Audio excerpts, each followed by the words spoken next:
Predicaments don't have solutions. You just navigate your way through them.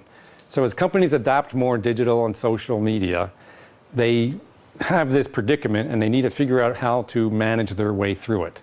They don't need to solve it. They'll never solve it because it keeps evolving. In fact, anyone who really tries to solve that, solvers are bad managers, right? Solvers try to make things go away, and things in management don't go away. They just have to be dealt with, and that's why I like this term predicament. So we have a lot of predicaments in the professional communications world, and the best thing we can do is not solve them and make them go away, which would really be make them look like the way things used to be so we can just bring our old frameworks to them. It really becomes, let's just deal with this as a predicament and adapt to it and handle it as best we can. The upside is the huge opportunities, as I mentioned earlier. I mean, this is a great time to be in the industry. It's a great time to be, in fact, creating the future is what I tell my students. I mean, don't come to me and ask me to explain to you how it's going to work. Come to me and ask me to help you think so that you can create the future, because you're out there working in it and you're going to have a whole career doing this. And again, this is not unusual. This is what television did, and there's actually a literature in economics and finance that every 50 years there are technological disruptions. And they destroy old ways of doing business. They reassign wealth. So the old wealth, the people who used to make all the money don't anymore, and other people make all the money. It breaks down the way organizations used to work, but it creates the foundations for the next era, and then off that goes to run for another 40 or 50 years. And I think that's what we're coming out of, the big television era, and now we're creating it in this digital era, and then it'll run for however many decades or years. So I would advocate kind of the field of corporate communications, public relations, trying to take a leadership role in this. Everybody wants to take it.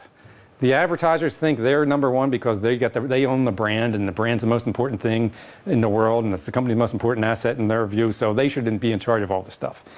The direct marketing people think they should because they're the database and metrics people. So they know how to do all the algorithms and the models and measure everything, and this is a completely data-rich world, this whole digital media, so they think they should be in charge of it. The promotion people think they should be in charge of it because a lot of communications in digital space are short-term oriented. Short-term promotions influence an audience, immediately. Okay, that's promotion. Also promotion. I would say in many ways PR is in the best position because of what I said earlier. It's used to dealing with uncontrollable environments. It's used to dealing with multiple stakeholders, like a website. So you got people coming to a website, and there are all kinds of people. There's investors, there's employees, there's consumers, all kinds of people coming to a same location. Well, that's not the way our world works. Our world works with these verticals for, except for public relations, different agencies and different departments deal each with usually one stakeholder. So this combination of multiple stakeholders and dealing with uncontrolled environments, I think, is really where public relations brings something that nobody else has the mindset to handle things that way in the professional communications world.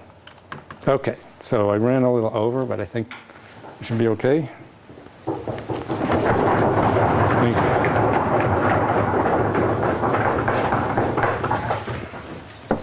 Yeah, Frank, thank you for this speech and for the valuable insights and ideas, and I guess the floor is open for questions. Well, let me start with one question, so the audience has some time left to have some ideas as well. You've talked about the question of what PR brings to IMC. Let's turn it around. What does IMC bring to? Oh, that's a good one. Oh, a lot. First thing I would say would be the way we define and think about IMC. We call a consumer orientation. So I'd say an audience orientation. I mean, a deep understanding of audiences and what matters to them.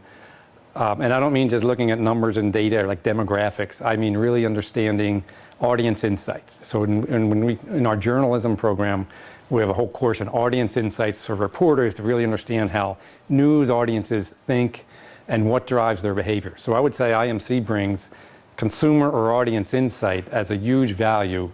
And in some ways that, depending on what an organization is doing in terms of its corporate communication, that might be a reversal of the way they think about what they're doing now. The second piece I would say is metrics. I would say some kind of metrics about outcomes. And the metrics have to be the right metrics, which are not always short-term sales, as I said before, but then there are metrics in PR, but I think they could be better metrics that are more integrated metrics that are really more about audiences and information and what's relevant to them, and then what do they do with it in a social world. Okay, yeah, I can understand that. You talk about balancing stakeholders. That's one thing that PR, of course, does, and born in 1984 by Robert Freeman, the idea of balancing stakeholders. It's of course quite natural, the connection to public relations. But in the era of social media, is it more about balancing stakeholders or more about prioritizing stakeholders? I guess it would depend on the context. Certainly some stakeholders are more important than others, and it's not always the same stakeholder. What I think about is that most people don't think about multiple stakeholders, they think about one. Certainly marketing people think about consumers. And even within corporate communications, you've got one person or one department's in charge of employee communications, another department's in charge, it has investor relations.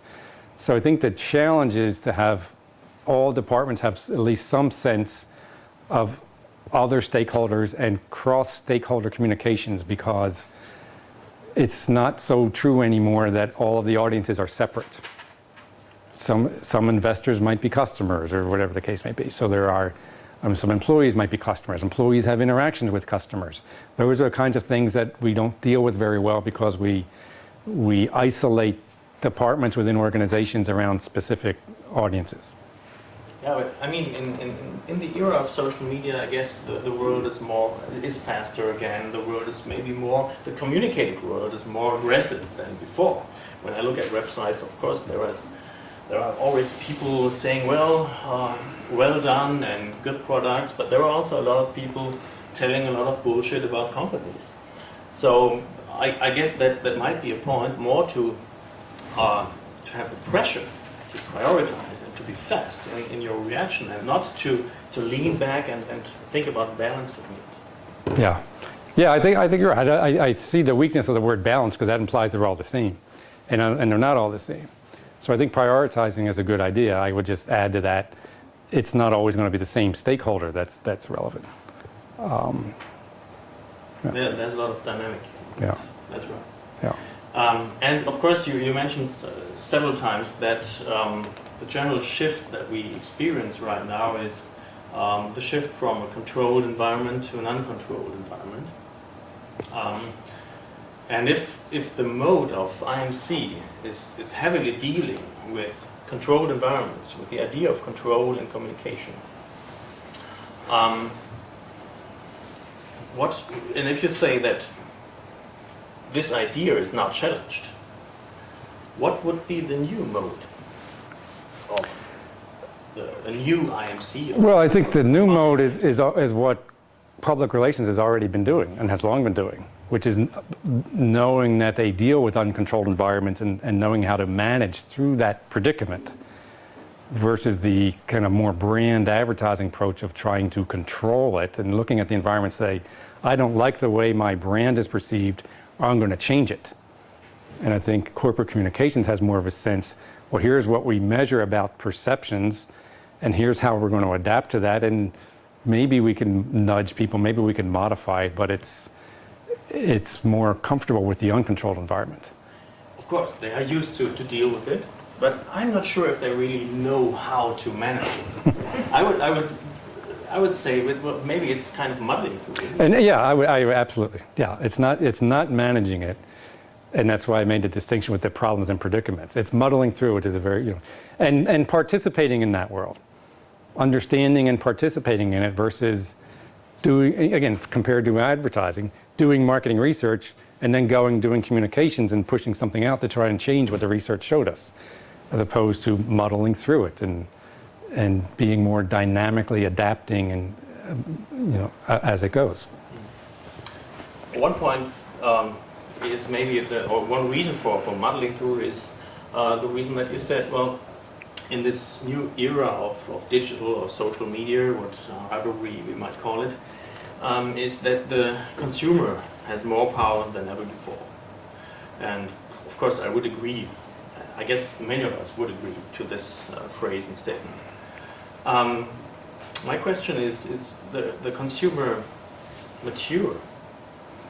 Is the consumer able to handle the power? Oh, there's a lot of answers I have for that one. Well, first off, a lot of them don't want it.